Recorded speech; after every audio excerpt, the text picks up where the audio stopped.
అందరికీ నమస్కారం. ఏప్రిల్ 26వ తారీఖు శని త్రయోదశి. కాబట్టి ఆ రోజు ఏ పరిహారాలు చేసుకోవటం వలన ఆ శనిదేవుని యొక్క సంపూర్ణమైన అనుగ్రహం మన మీద ఉంటుంది, ఏ మంత్రాలు జపించాలి, ఎలాంటి పరిహారాలు చేసుకోవాలి అనేది ఇప్పుడు వీడియోలో తెలుసుకుందాం. ఏప్రిల్ 26వ తారీఖు శని త్రయోదశి. శని దోషాలు పోవటానికి ఈ పరిహారాలు చేయండి. ఏప్రిల్ 26వ తారీఖు పరమ పవిత్రమైంది. చైత్రమాసంలో శని త్రయోదశి రావటం చాలా అరుదు. చైత్రమాసంలో శని త్రయోదశి కనుక కలిసి వచ్చినట్లయితే ఒక గొప్ప పర్వదినంగా భావిస్తారు. అయితే ఎంతో పవిత్రమైన ఈ శని త్రయోదశి రోజున ఏ సమయంలో అయినా సరే మీకు కుక్క కనుక కనిపించినట్లయితే ఈ మాట ఒక్కటి అంటే చాలు, శనిదేవుడు మీ ఇంటికి కోట్లు కురిపిస్తాడు. అంతేకాకుండా శనిదేవుని అనుగ్రహం కనుక ఉంటే లేనిదనేదే ఉండదు, ఐశ్వర్యాన్ని కూడా ఇస్తాడు ఆయన. ఆ రోజు కుక్క కనిపిస్తే ఇలా చేయటం వల్ల మీకు ఉన్న కష్టాలన్నీ, ఆర్థిక సమస్యలన్నీ పోతాయి. మీకు అపర కుబేర్లుగా మారే అవకాశం ఉంటుంది. సకల ఐశ్వర్యాలను పొందుతారు అని మన వేద పండితులు చెబుతున్నారు. శని త్రయోదశి నాడు కుక్క కనిపిస్తే ఏం చేయాలి అనేది ఇప్పుడు వీడియోలో వివరంగా తెలుసుకుందాం. ఒకసారి మీరు నా వీడియో చూసే ముందు శనీశ్వరుని నామాన్ని ఒక చిన్న కామెంట్ రూపంలో పెట్టండి. శని త్రయోదశి అంటే శనివారం వచ్చే త్రయోదశిని శని త్రయోదశి అని అంటాము. శని త్రయోదశి ఉన్న రోజున శనిదేవునికి మరియు విష్ణువుకి కూడా ప్రీతిపాత్రమైన రోజు. అలాగే త్రయోదశి పరమేశ్వరునికి కూడా ఇష్టమైన రోజు. అలాంటి రోజున ఏ పరిహారాలు చేయాలి అనేది మనం ఇప్పుడు వీడియోలో తెలుసుకుందాము. శివకేశవులకు అత్యంత ప్రీతిపాత్రమైన ఈ రోజున సూర్యోదయానికంటే ముందే స్నానం చేసి నువ్వులతో శనికి అభిషేకం చేయాలి. సూర్యోదయం నుండి 1 గంట పాటు రుద్రాభిషేకం కనుక చేసినట్లయితే వారి పంట పండినట్లే, వారు అనుకున్న కోరికలన్నీ నెరవేరుతాయి. ఉదయం వీలు కాని వారు సాయంత్రం సూర్యాస్తమ సమయంలో అనగా ప్రదోష సమయంలో 5:30 నుండి 6:30 నిమిషాల మధ్యలో ఈ పూజలు చేసుకోవచ్చు. శనిదేవుడు అంటే చాలామంది భయపడిపోతూ ఉంటారు. కానీ శనిదేవుని అనుగ్రహం గనక ఉంటే వారు అపర కుబేర్లుగా అయ్యే అవకాశం ఉంటుంది. అమ్మా నాన్నల ప్రేమను శనిదేవుడు చూపిస్తాడు. శని భగవానుడు అంటే నీతి, న్యాయం, ధర్మబద్ధతకు కట్టుబడి ఉంటాడు. గోచార రీత్యా శనిదేవుని ప్రభావం ఉన్నవారు ఆయనకు భక్తితో ఆయన్ను పూజించినట్లయితే వారికి ఉన్న ఏలినాటి శని దోషాలతో సహా శని దోషాలన్నీ కూడా పూర్తిగా పోతాయి. అంతేకాకుండా ఆయన ఎలాంటి కీడు చేయకుండా కాపాడతాడు. నిజానికి శని భగవానుని మనసారా పూజించి ఆరాధించే భక్తులను కష్టాల నుండి గట్టెక్కించే కరుణామూర్తి శనిదేవుడు. శని త్రయోదశి నాడు మర్రి చెట్టును గనక పట్టుకున్నట్లయితే మీ అదృష్టం మారిపోయినట్లే. మర్రి చెట్టు అంటే శని త్రయోదశి రోజు మీకు దగ్గరలో ఉన్న రావి చెట్టు ఎక్కడ ఉంటే అక్కడికి వెళ్ళి ఆ చెట్టుని తాకితే చాలు, శనీశ్వరుడి అనుగ్రహం మీ మీద ఉన్నట్లే. ఎందుకంటే ఆ రోజు ఎక్కడ రావి చెట్టు కనిపించినా ఆ చెట్టుకు నీళ్లు పోసి తర్వాత చెట్టుకు నమస్కారం చేసి 20 సార్లు ఆ చెట్టును తాకండి. అలా తాకేటప్పుడు మీ కోరికను, మనసులో ఉన్న కోరికను చెప్పుకోండి. ఇలా రావి చెట్టును తాకిన తర్వాత కాసేపు ఆ చెట్టు కిందే కూర్చుని 15 నిమిషాలు అలా ప్రశాంతంగా చెట్టు కింద కూర్చోండి. ఆ తర్వాత ఇంటికి వెళ్ళండి. ఇదంతా చేయలేకపోతే కనీసం రావి చెట్టుకు 21 సార్లు తాకండి చాలు. ఈరోజు రావి చెట్టును కనుక తాకినట్లయితే మీకు అదృష్టం అనేది కలిసి రావటమే కాకుండా మీలో ఉన్న నెగిటివ్ ఎనర్జీ అంతా పోయి పాజిటివ్ ఎనర్జీ అనేది మీకు వస్తుంది. ఒంట్లోని చెడు శక్తులన్నీ కూడా పోతాయి. మీ కష్టాలు, బాధలు పోయి రాజయోగం పడుతుంది. అత్యుత్తమ ఔషధ గుణాలున్న చెట్టులో రావి చెట్టు ఒకటి. రావి చెట్టు దగ్గర కాస్త సమయం గడిపితే చాలు, ఒంట్లోని నెగిటివ్ ఎనర్జీ పోవటమే కాకుండా మీకు ఉన్న అనారోగ్య సమస్యలన్నీ కూడా దూరమైపోతాయి. అంతేకాకుండా చెట్లను పూజించడం మన హిందూ సాంప్రదాయాల్లో ఒకటి. కొడుకుని కనటం కన్నా బాటలో మహావృక్షాలను నాటడం వల్ల పుణ్యం కలుగుతుందని భవిష్యత్తు పురాణం చెప్తుంది. అలాగే ఎంతో పవిత్రమైన ఈ రోజున శ్రీమద్ భాగవతంలో శ్రీకృష్ణ భగవానుడు మహాభగవానుడు కూడా చెప్పాడు, రావి చెట్టుకు విష్ణు నివాసంగా పరిగణిస్తారు. అశ్వత్థ వృక్షంగా ప్రసిద్ధికెక్కిన ఈ రావి చెట్టు కింద పరమభక్తులైన హిందువులు పూజలు చేయటానికి ఇష్టపడుతూ ఉంటారు. రావి చెట్టు వేర్లలో మహాశివుడు, చెట్టు కాండంలో కొమ్మల్లో నారాయణుడు, ఆకుల్లో హరి, చెట్టు కాయల్లో సకల దేవతలు మరియు గురువు కొలువై ఉంటారు. సాక్షాత్ విష్ణుమూర్తికి ప్రతీకగా రావి చెట్టును భావిస్తారు. అంతేకాకుండా శనీశ్వరుని బాధలు కూడా తొలగిపోతాయి ఈ చెట్టును పూజించడం వలన. లక్ష్మీ కటాక్షం కూడా కలుగుతుంది. ఎన్నో ఔషధ గుణాలు ఉంటాయి. ఈ చెట్టు బెరడులో ఎన్నో వ్యాధుల నివారణకు ఉపయోగపడతాయని ఆయుర్వేదంలో చెప్పబడి ఉంది. దాదాపుగా ప్రతి దేవాలయంలోనూ రావి చెట్టు ఉంటుంది. రావి చెట్టును భగవత్ స్వరూపంగా హిందువులు భావిస్తూ ఉంటారు. మన పురాణాల్లో కూడా రావి చెట్టు గురించిన ప్రస్తావన చాలా గొప్పగా ఉంటుంది. అంతేకాకుండా రావి చెట్టు చుట్టూ ప్రదక్షిణలు చేసిన దోషాలన్నీ పోతాయి.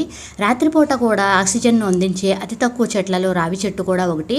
రావి చెట్టు అనేక రోగాలను నయం చేస్తుంది. దానిలో ఉన్న హానికర బ్యాక్టీరియా నాశనం చేసే గుణం ఉంటుంది. బ్రహ్మ విష్ణు మహేశ్వర్లకు ప్రత్యేకంగా రావి చెట్టును భావిస్తారు.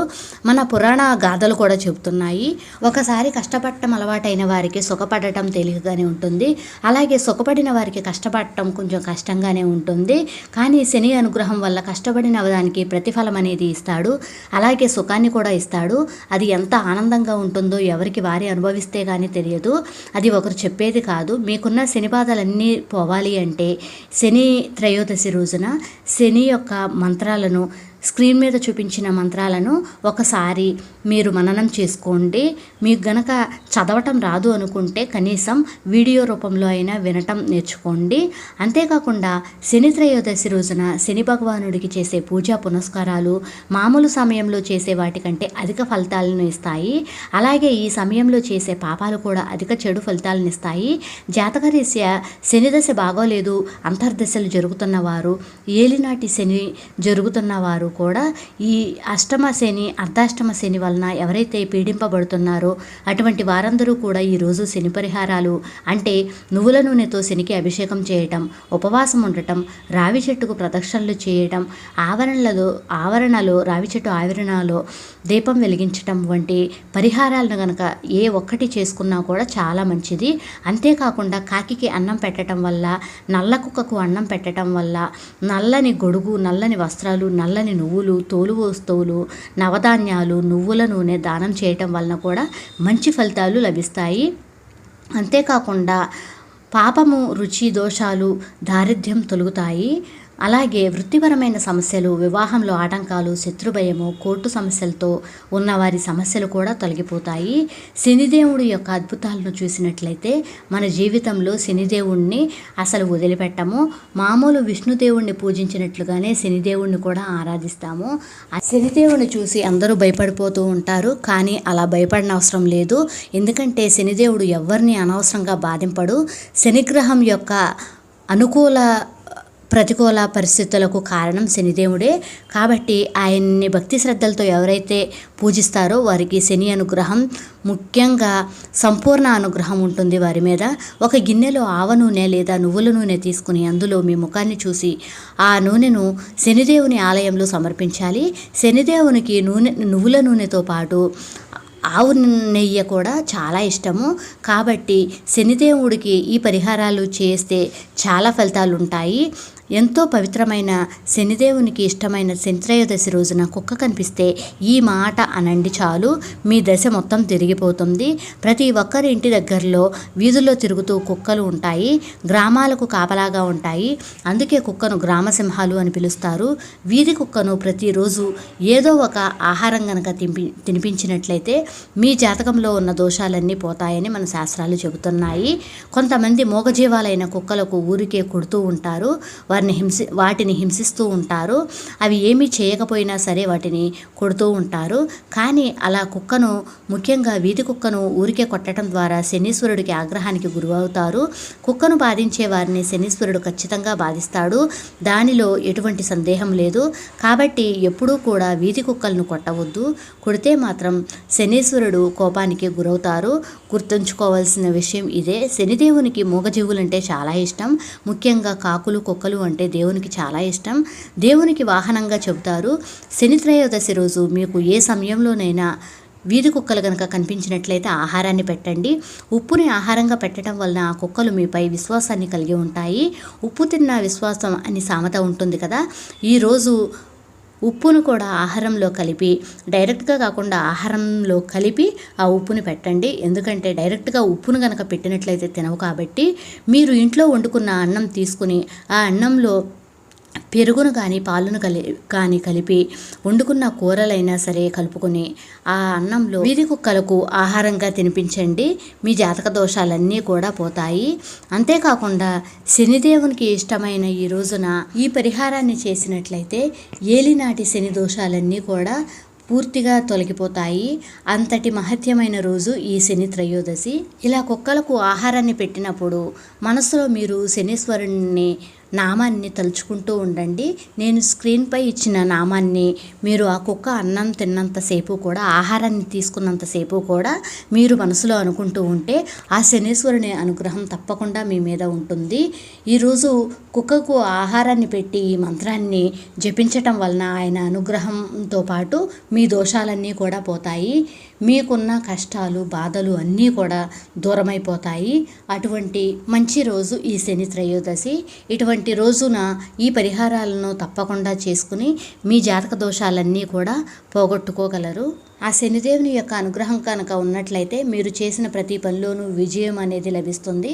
మీకు గనుక వీడియో నచ్చినట్లయితే ప్లీజ్ లైక్ చేయండి. ఈ ఇన్ఫర్మేషన్ని మీ ఫ్రెండ్స్కి షేర్ చేయండి. Thank you for watching.